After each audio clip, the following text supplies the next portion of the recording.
नमस्कार दोस्तों, आज मैं आपको सुनाऊंगा 3 चोर। एक बार एक सेठ की हवेली में चोरों ने सेंट लगाई और कीमती सामान पर हाथ साफ कर गए।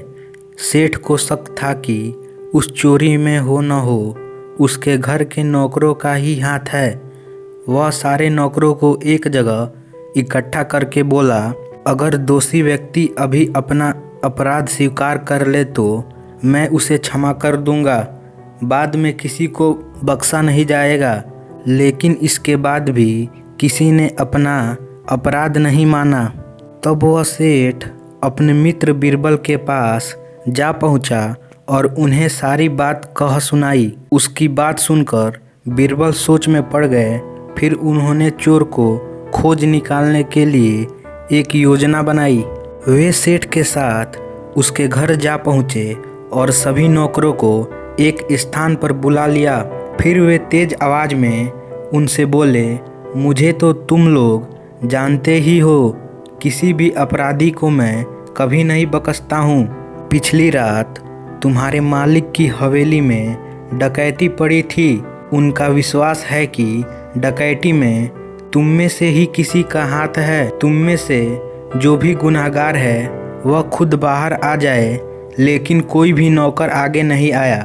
तब बीरबल बोले, कोई बात नहीं, मेरे पास असल चोर को खोज निकालने का एक रास्ता है। यह कहते हुए वे सभी नौकरों के हाथ में एक एक लकड़ी थमाकर बोले, ये लकड़ियाँ कोई साधारण वस्तु नहीं है, बल्कि इनमें जादुई क्षमता है। इन सभी लकड़ियों की लंबाई बराबर है, लेकिन कल सुबह तक चोर की लकड़ी को छोड़कर हर लकड़ी की लंबाई अपने आप 2 इंच कम हो जाएगी। कल मैं फिर आकर तुम सबकी लकड़ियाँ जांचूंगा। जिसकी लकड़ी छोटी नहीं मिली वह खुद ब खुद चोर साबित हो जाएगा। अब तुम लोग जा सकते हो। उस रात सभी बेकसूर नौकर तो चैन की नींद सोए, लेकिन चोर नौकर की नींद हवा हो गई थी। वह पूरी रात लकड़ी के बारे में ही सोचता रहा था। आखिरकार उसने इस मुसीबत से बचने का एक रास्ता खोजा। उसने लकड़ी को 2 इंच काट दिया। अगले दिन वह उस लकड़ी को लेकर सेठ के घर जा पहुंचा। अब उसे पकड़े जाने की कोई चिंता नहीं थी।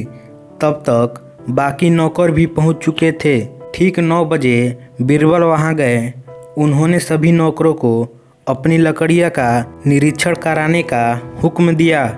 बाकी नौकरों की लकड़ियाँ तो पिछले दिन जैसी ही थी, लेकिन चोर की लकड़ी 2 इंच छोटी हो गई थी। उन्होंने उसी नौकर को पंक्ति से बाहर खींच निकाला और सेठ से बोले, मित्र, यही है चोर, अब तुम इसे जो चाहो सजा दो।